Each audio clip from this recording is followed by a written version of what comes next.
This is a response to ExplorationsB's Gay Australia, I'm disappointed. Not being Australian, I've decided to tweak it a little bit for the US, and I've actually written a letter to the House Majority Leader John Boehner. I'd like to read that letter to you now. Dear Representative John Boehner, I would like you to not only reconsider your current stance on defending the Defiance of Marriage Act, otherwise known as DOMA, with the intention of not only having you not defend this nationally shameful act in the courts, but using the power of your position to repeal DOMA and remove it once and for all, relegating it to the pages of history along with other equally shameful laws that we as a country have seen fit to undo in order to live out not only the great promise of life, liberty, and the pursuit of happiness, but one of the most important, equality for all under the law. It was as a teenager during my high school years that I fully realized that in this country, which I had always been so immensely proud of and had so much pride to be a citizen of, a country that promised every citizen the right to live their lives freely and to pursue their own path towards happiness, all with equality under the law no matter what, that in this great country I was not allowed to pursue my own path to happiness because I was forbidden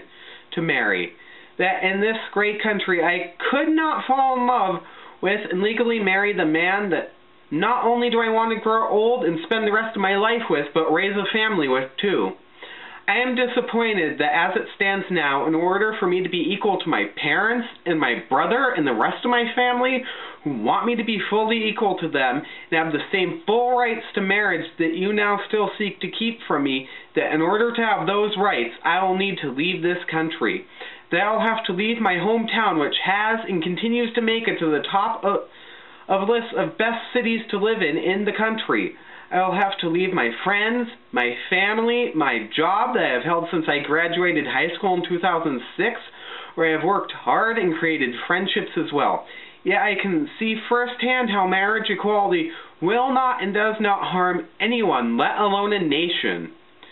Being just a scant 25 miles from Canada, I would be lying if I said the thought of simply packing up my life and moving there, where in the eyes of their country, I would no longer be a second-class citizen that I am at home. Instead, I would have the full marital rights, something that the province of BC has had since 2003 and Canada as a whole has had since 2005. My friends who do live there find it totally incomprehensible how I can be a second-class citizen in my own country, especially when as a country we are constantly beating on the drum of equality. It hurts my heart to know that I am so close to a place of equality, yet to get it I might have to give up my own family, friends, and country.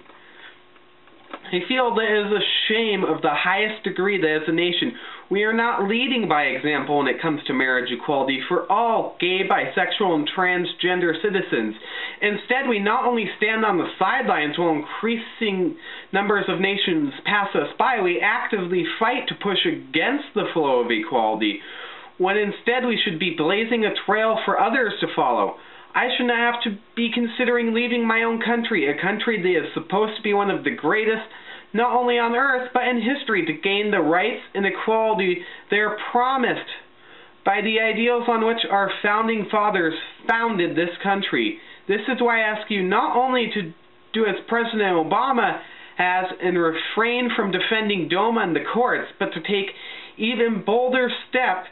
and overturn this law of inequality, allowing all gay, bisexual, and transgender citizens to marry, allowing me the same rights as my family and to share